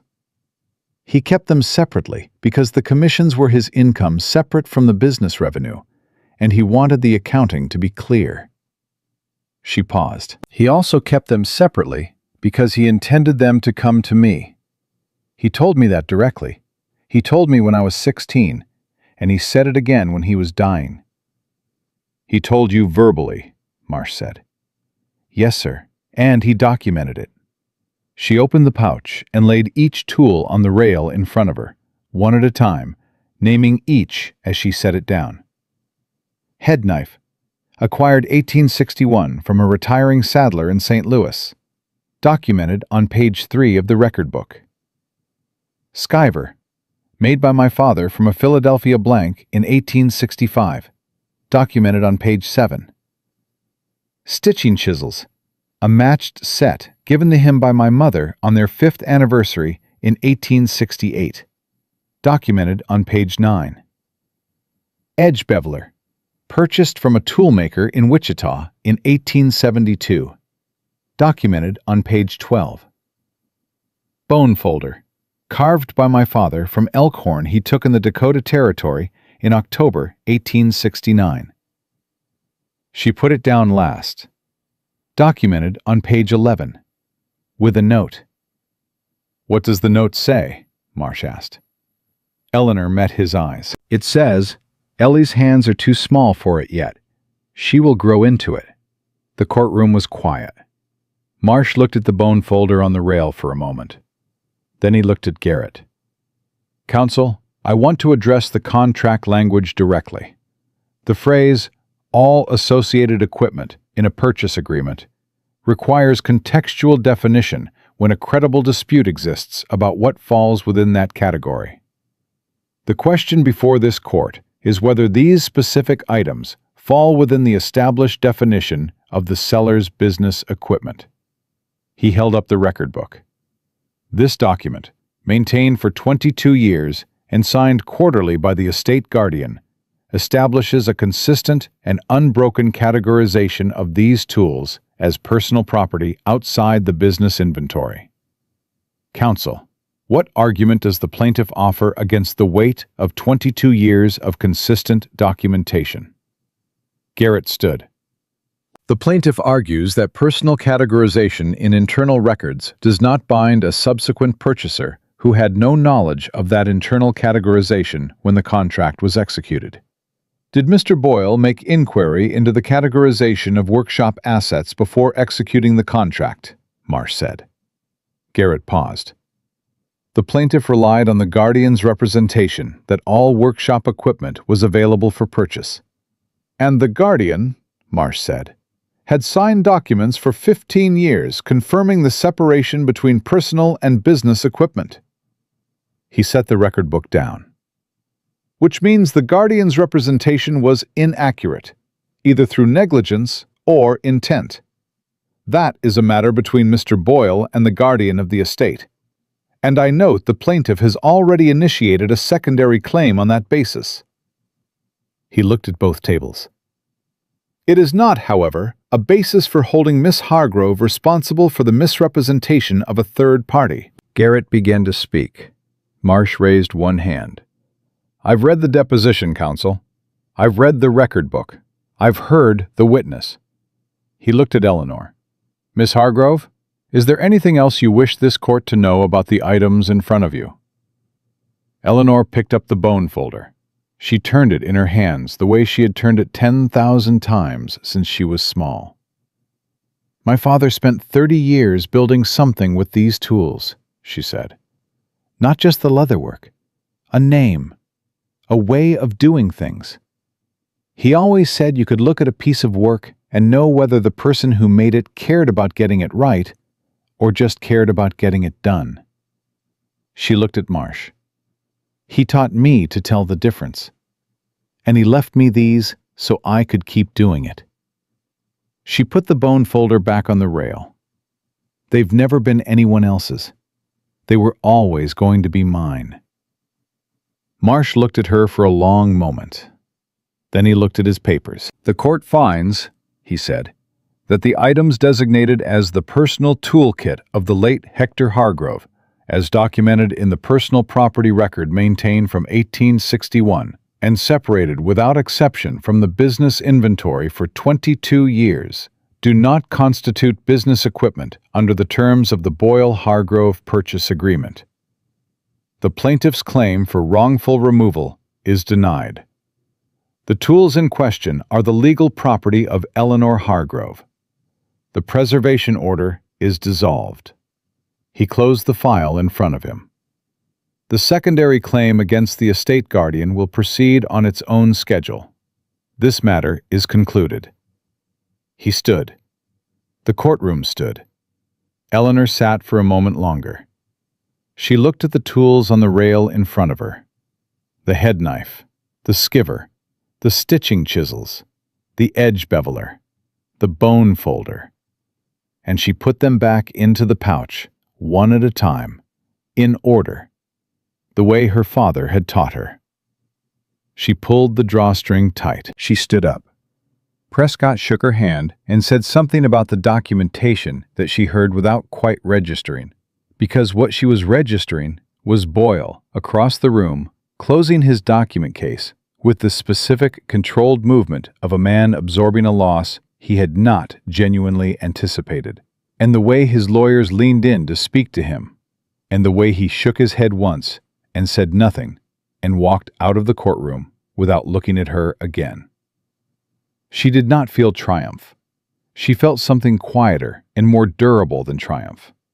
The satisfaction of a thing done correctly, of a structure that had been built to hold and had held when the weight came on it. Caleb was at the back of the courtroom, and when Eleanor walked up the aisle toward him, she saw his face, which was doing several things at once in the way his face occasionally did when he was not regulating it, and she felt something move in her chest that she had been careful about for weeks and was done being careful about. Jerome was beside him, and Jerome's expression was simply settled. The expression of a man who had believed in a particular outcome and was not surprised to see it arrive. "Your father's daughter," Jerome said, which was the highest thing he had said to her, and she knew it. "Yes," she said, "I am." They walked out into the afternoon, and the Kansas light was strong and direct, and the town moved around them with indifference, and Eleanor stood on the courthouse steps with the tool pouch against her side, and breathe the open air. And then Caleb was beside her and close, not touching her, but near in the way he had been near in the courtroom when Garrett was making his argument. And she had felt Caleb's stillness beside her, like a hand placed steadily on a wall to keep it from moving. "Ellie," he said. She looked at him. His face was doing the thing again, the several things at once, and he was not regulating any of them, which was unusual for him, and which she had learned meant that he had decided something, and was going to say it regardless of how it landed. "I have been thinking about something for several weeks," he said, "and I am going to say it plainly because I don't know another way, and I don't want to find one." "All right," she said. "I think you know what kind of man I am by now," he said. "Not perfectly, not every corner of it, but enough to have formed an opinion." "I have formed an opinion," she said carefully. "And I think you know what kind of woman you are, which is someone who knows her own mind and who is not looking for anyone to make her choices for her." He paused. "I want to be clear that I understand that. I want to be clear that I'm not asking you to need me. I'm asking you to want me. There's a difference, and the difference matters." Eleanor looked at him. The courthouse was behind her, and the road was in front of her, and the tool pouch was in her hands. And Crawford Boyle was somewhere behind her, and her father's name was documented in a courtroom record that would stand as long as the building did. She thought about a man who had pulled back a canvas tarp in the dark and found her bleeding, and had not shouted, had not demanded, had simply sat down and waited. She thought about the telegram he had sent without telling her, and the way he had said, "I should have told you," and had meant it, and had not done it again. She thought about 9 days of preparation and 2 trips to Dodge City, and a lawyer he had found and trusted and introduced to her, and then stepped back from, because the case was hers to make, and he had understood that. She thought about, "I'm asking if you want me there," and the way she had said yes and meant it more than she had let herself show at the time. "The Ironstone Ranch," she said. "You built it from 8 years of wages." "Yes. And you run it the way my father ran his workshop. You care about getting things right, not just getting them done." Something moved in his expression. "I try to." "I know you do." She looked at the tool pouch in her hands, and then looked at him. "I grew up watching my father build something that outlasted him, that meant something past the years he worked on it. I always thought that was what I wanted, to build something that mattered, something that bore my name and said something honest about who I was." She paused. "I spent 6 months running, and I didn't know what I was running toward. I thought I was just running away." "Were you?" he said quietly. "I was running toward the version of my life that my father always said I deserved," she said. "I just didn't know what it looked like until I got there." She met his eyes. "I know what it looks like now." Caleb looked at her with the steady, unhurried attention that she had come to understand was the way he looked at things he intended to take seriously. "Ellie Hargrove," he said, "will you marry me? Not to solve a problem, or establish a legal standing, or protect you from anyone. Just because I want to spend the rest of my life watching you work, and arguing with you about horses, and listening to what you think about things." He paused. "And because I love you. I have loved you since the morning I found you in my wagon, with your father's tools pressed against your chest, like you were protecting the last piece of something important." He paused once more. "Because you were." Eleanor stood on the courthouse steps in the afternoon light and looked at the man who had sat down across from her in the dark, and waited for her to decide whether she could trust him, and who had given her 9 days and 2 courthouse trips, and a lawyer, and his steadiness, and had asked for nothing back except the chance to keep doing it. She thought about what her father had written in the record book. She will grow into it. And she thought that growing into something was not a single moment. It was the accumulation of every careful choice, every decision to do the thing correctly rather than quickly. Every morning you woke up and picked up the tools and went back to work. "Yes," she said. "Caleb Dunmore, I will." He exhaled, a quiet exhale, the kind that follows a long time of holding something carefully. And he took her free hand in both of his, and they stood like that on the courthouse steps in Dodge City, Kansas, in the fall of 1883, with Jerome watching from a respectful distance and the town moving past them with its customary indifference to other people's most important moments. They were married 3 days later in Dodge City by a justice of the peace, with Jerome and Nettie as witnesses. Nettie having ridden in that morning without being asked, and appeared at the courthouse door in her good dress, with an expression that dared anyone to suggest she had not been expected.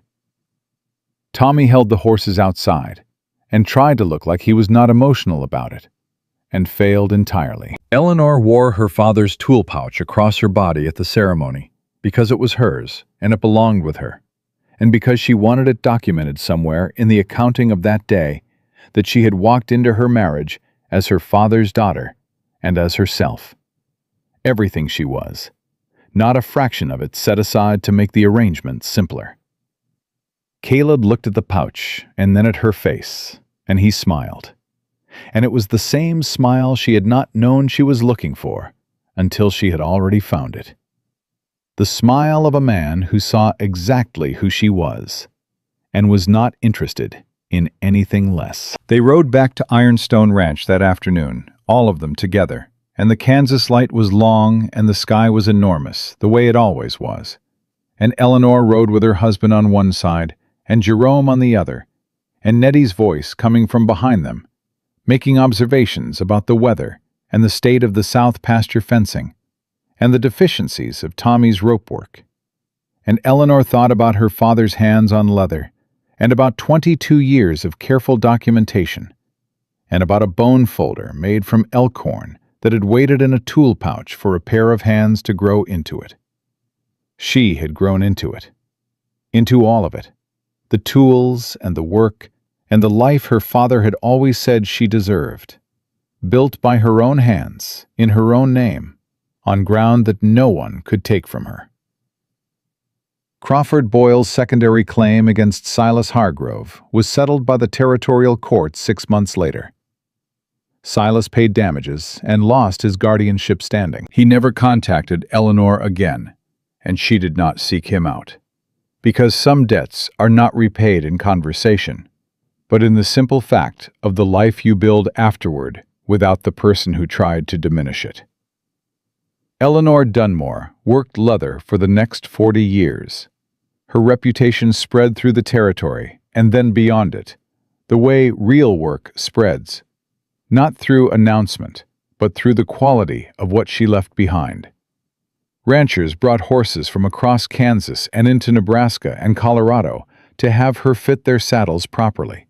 And she taught what she knew to every person who asked to learn it, because her father had taught her that knowledge held privately diminishes, and knowledge passed on compounds. Her name went into the record books alongside her husband's, and the Ironstone Ranch grew under their joint management into something that bore the marks of two people who cared about getting things right. And every saddle that left Eleanor's workbench bore the small stamp she had cut herself from a piece of scrap iron in the first month of her marriage, a capital H inside a circle, for Hargrove. Because that was the name on the work, and the name on the work was the name that mattered. On the morning of their 25th wedding anniversary, Caleb came into the tack room and found her at the workbench with the bone folder in her hands, running her thumb along the curved edge the way she did when she was thinking. And he stood in the doorway and looked at her the way he had always looked at her, with the full attention of a man who had never once taken for granted what he had found in the back of his cattle wagon on a dark Kansas morning.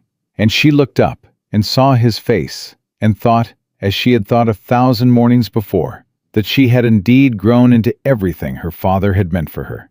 A frightened woman who had driven an awl through her own palm rather than leave her father's tools behind, had become this: a woman who stood on her own ground, in her own name, with her own hands full of work she had chosen, and the life that was entirely and irreversibly hers. That is what courage looks like when it finishes growing. Not loud, not dramatic, Just present and permanent and undeniably real.